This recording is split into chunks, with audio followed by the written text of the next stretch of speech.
eksplorasi gas. Tujuannya apa? Mudah-mudahan ke depan itu tidak langka lagi. Tedong tadi itu sumber dayanya luar biasa, 530-an BCF.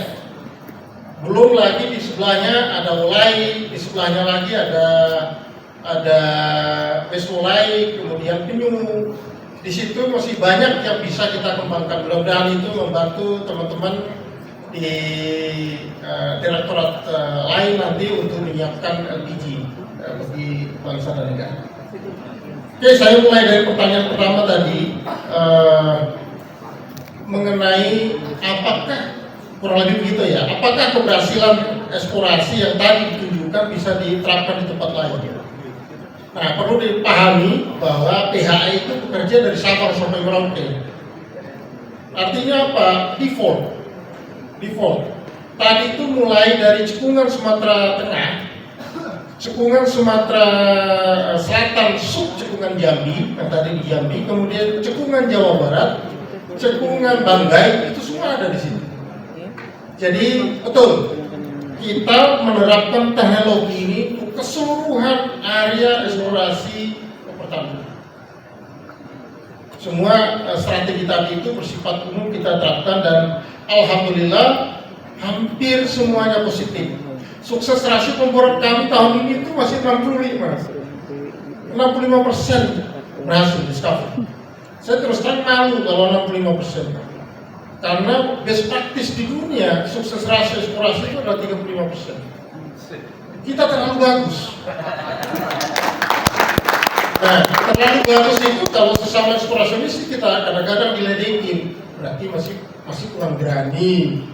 Nah, seperti itu. Jadi kita terapkan semua itu di manapun. Nah, ini yang tadi Pak Kamrin dari Kaltara masalah LPG, saya juga prihatin tadi saya sudah jawab yang menjadi bagian saya. Mungkin Pak Fajar nanti yang menambahkan apa strategi ke depan memenuhi kebutuhan LPG di perbatasan.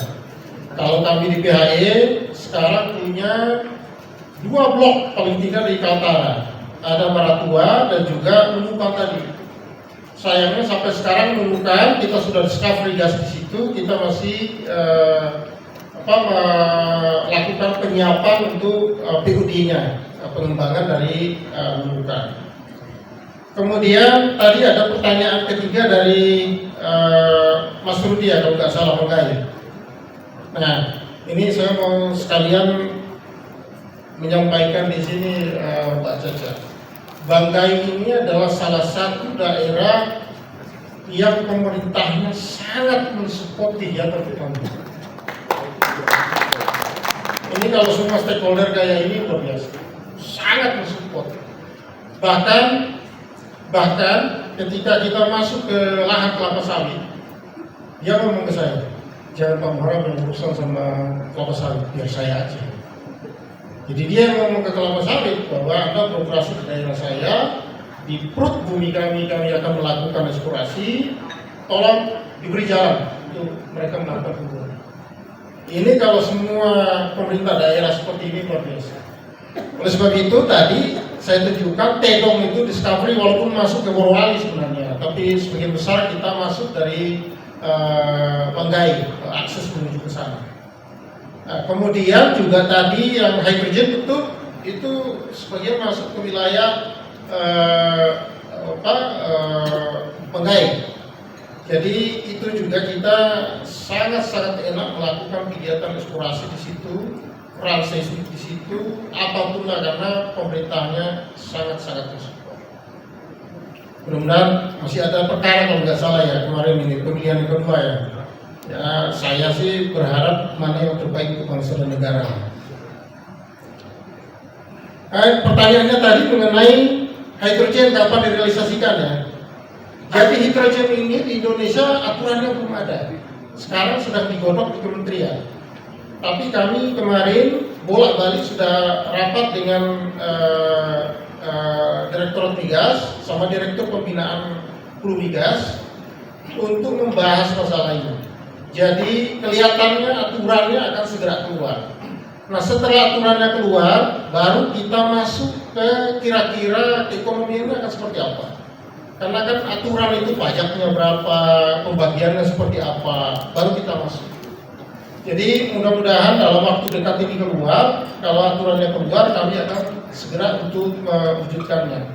Karena sekarang Pertamina hanya istilahnya mula kemarin kita masuk untuk melakukan studi. Itu yang pertama. Yang kedua, saya nggak mau diambil orang lain, sehingga saya jadikan sebagai senjata bahwa saya sudah punya studi di situ. Jadi jangan sampai orang lain yang ngambil, harus Pertamina yang ngambil. Karena Pertamina 100% milik bangsa ini. Sehingga kemandirian energinya kan datangnya dari sini. Kemudian pertanyaan tadi yang penanya keempat, banyak sekali pertanyaan yang keempat tadi dari Ibu Sabrina ya, Kontan. Apakah ada rencana untuk akuisisi? Betul sekali. Strategi kedua saya tadi itu kaitannya dengan akuisisi. Jadi tahun ini yang sedang kita persiapkan untuk kita dapatkan sebagai blok baru itu yang satu di Serang, kedua di Bone, Teluk Bone di laut ya, Usop. Kemudian yang ketiga itu posisinya antara Pulau Serang dan Papua, dan kemudian timur bagian barat, Pulau Timur bagian barat, artinya Pulau Timur yang masuk wilayah kita. Itu kita sedang melakukan pengkajian. Paling tidak ada dua yang akan kita dapatkan tahun ini. Saya sudah berkoordinasi dengan teman-teman di Migas untuk kita bisa mendapatkan seram secepatnya. Dan seram ini kita akan berpartner dengan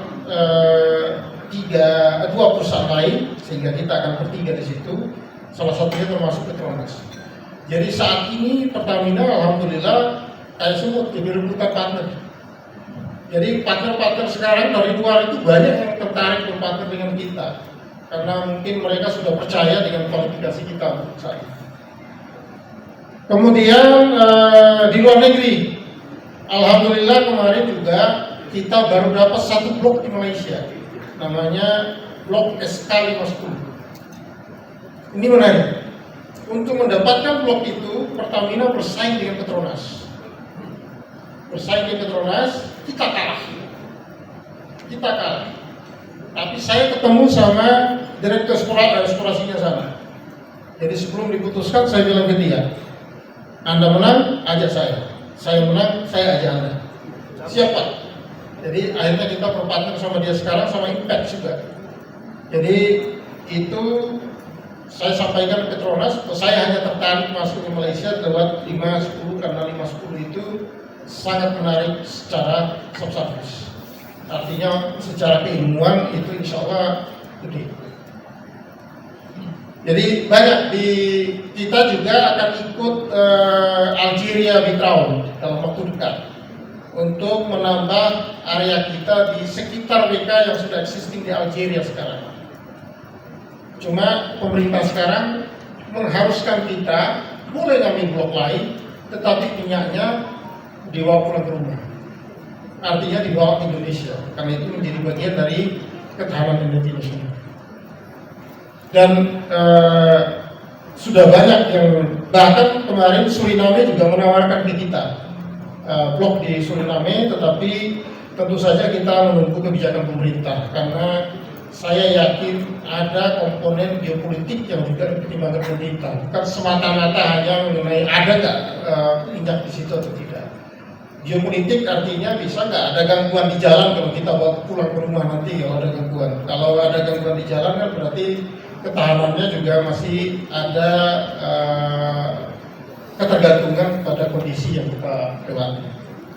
Kemudian Masela Pertamina di situ 32%, operatornya Impact 35%. Kita bersama dengan Petronas 35%. Saya kira nggak elegan saya komentari. Tidak elegan saya komentari karena kita adalah partner mereka. Kita harus mensupport apapun upaya yang dilakukan secara partnership bertiga untuk sesegera mungkin menghasilkan, memproduksikan gas yang ada di Masela. Jadi saya kira itu komentar yang saya berikan terkait dengan Masela. Kemudian Rokan itu tadi saya sudah sampaikan sebenarnya ini gerak cepat yang dilakukan Pertamina discovery kita di Astrea dan Pinang Kudus itu langsung diproduksi tanpa menunggu PUD. Tadi saya kasih istilah POPE. POPE itu Put on Production Exploration. Istilah baru. Karena baru sumber eksplorasi. Dan ini sangat memungkinkan dilakukan. Kita bergerak cepat karena pemerintah mengizinkan. Karena biasanya kalau kita produksi sebelum PUD, itu minyaknya punya pemerintah, bukan punya kita. Atau prolong test lah istilahnya. Minyaknya punya pemerintah. Nah ini kita juga nggak bisa kalau punya pemerintah, kita tetap harus dibagi. Sehingga pemerintah mengizinkan itu, kita melakukan put on production bahkan dimulai Desember kemarin. Jadi itu yang sebagai tindak lanjut yang ada di Rokan. Kemudian CCS, CCUS untuk meningkatkan lifting. Nah ini mungkin perlu saya jelaskan juga. Kalau CCS itu adalah Carbon Capture and Storage. Artinya hanya jadi tangki kita menyimpan CO2 di bawah tanah. Yang bisa meningkatkan lifting itu adalah CCUS. Karena CCUS Carbon Capture Utilization and Storage. Artinya kita juga utilisasi CO2 kita yang masuk ke dalam. Contoh yang kita sudah terapkan untuk meningkatkan lifting itu yang ada di Squat, Jawa Timur. Dan juga uji coba yang kita sudah lakukan di Jatibarang. Jadi sudah implemented. Jadi nanti tinggal dicari dari mana CO2 yang kita bisa dapatkan untuk bisa di storage ke situ, tetapi juga membantu meningkatkan lifting karena memaintain tekanan reservoir. Membantu tekanan reservoir itu naik lagi. Ketika tekanan reservoir naik, otomatis dia mendorong minyak untuk bisa diproduksikan. Nah, mungkin perlu juga saya jelaskan bahwa tahun depan kita akan mulai melakukan pemboran di Astri Basin untuk sumur pilot CCS bekerja sama dengan beberapa partner kita. Nah itu nanti akan diarahkan untuk benar-benar CCS. Saya pernah mengatakan ke forum teman-teman tambang, saya bilang bagi kami CCS itu adalah bisnis masa depan. Artinya persoalannya kan selama kita nggak mengekspos CO2 ke udara, maka itu artinya kita menjaga lingkungan, kita menjaga iklim. Jadi selama orang batubara itu, pembangkit listrik batubara itu mampu mengcapture 100% gas buangnya dan dia murnikan, maka Pertamina siap berbisnis untuk men-storage CO2-nya. Tapi CO2-nya aja ya, kotorannya jangan. Karena kalau kotorannya ikut, dia akan memplak reservoir sehingga kita kehilangan opportunity. Nah, itu sebabnya kalau di Amerika bisnis US itu kan $100 per ton itu. Dan saya sampaikan bahwa hulu dapat 10% saja dari 100 itu udah menarik. Tetapi yang kami terima hanya CO2 storage-nya saja, kita dibayar $10 aja. Tapi pengangkutannya, pemurniannya silahkan kerjain. Nah, itu kira-kira seperti itu. Kemudian yang terakhir dari Pak Godang ini, ya Pak Godang ini apalagi kalau sudah main WA itu, ya harus jawab itu. Tapi kadang-kadang saya nggak mau jawab kalau yang sensitif bukan bidang saya terutama, dia paham. Jadi untuk hidrogen produksinya ada satu contoh yang sudah dilakukan yaitu di Mali di Afrika. Jadi dia gunakan untuk pembangkit listrik di tempat. Tetapi ini menarik untuk menjadi perdagangan amonia ke depan. Nah, kalau nggak salah, hitung-hitungan teman-teman NRE waktu mereka mencanangkan green hydrogen, yaitu hidrogen yang digenerate melalui elektrolisis menggunakan pembangkit utama, itu mereka sudah menjajaki pasar. Saya kira kita akan pakai jalur itu, Pak. Nah, jalurnya teman-teman itu, yang penting nanti kita akan siapkan dulu itunya, baru kita. Jadi sekarang itu saya bisa katakan terlalu prematur saya masuk ke situ. Jadi saya baru menghitung potensinya berapa yang ada di bawah. Tapi saya juga tanya-tanya ke teman-teman yang di NR kemarin. Benar, lagi harganya cukup menarik. Materi. Cukup menarik.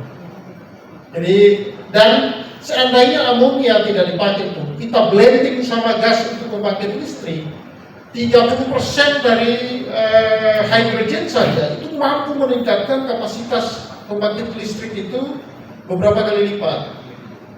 Dan itu kalau kita blending 30 sampai 40% tidak perlu merubah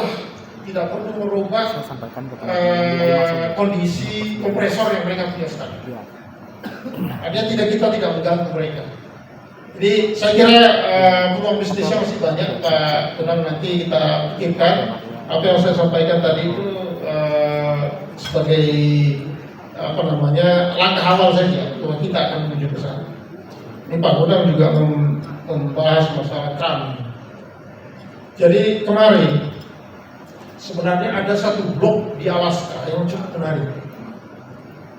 Tetapi saya ingat tadi begitu lihat itu, wah salah paling itu mantan gubernur Alaska itu. Terus pipanya dari utara sampai ke selatan itu di Alaska itu, karena posisi lapangannya di utara. Saya kira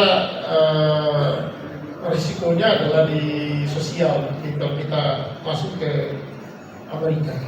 Tetapi peluang kita di internasional, kita dimanapun, tapi kalau saya yang eksplorasi ya, kalau yang produksi selama mampu meningkatkan produksi dan ekonominya masuk, mereka akan masuk. Tapi untuk yang eksplorasi, saya sampaikan ke kebijakan internal eksplorasi, kita tidak akan pernah lari ke negeri orang kalau di negeri sana itu tidak menjanjikan raksasa. Artinya apa? Ada size yang kita tuju. Kita nggak sembarang masuk ke situ. Kita hanya akan masuk kalau ukurannya di atas 100 MMBU sampai 500 MMBU. Kalau yang kita sudah eksis di situ kayak Malaysia sama Algier, oke lah kita 100 kita ambil. Tapi kalau yang baru sama sekali harus di atas 500 MMBU. Artinya 500 masuk kategori giant size di eksplorasi migas. Mudah-mudahan, jadi kita akan terus mencari. Dan itu saya kira tim kita, di venture kita itu sudah punya capability yang kuat untuk menilai potensi bawah tanah.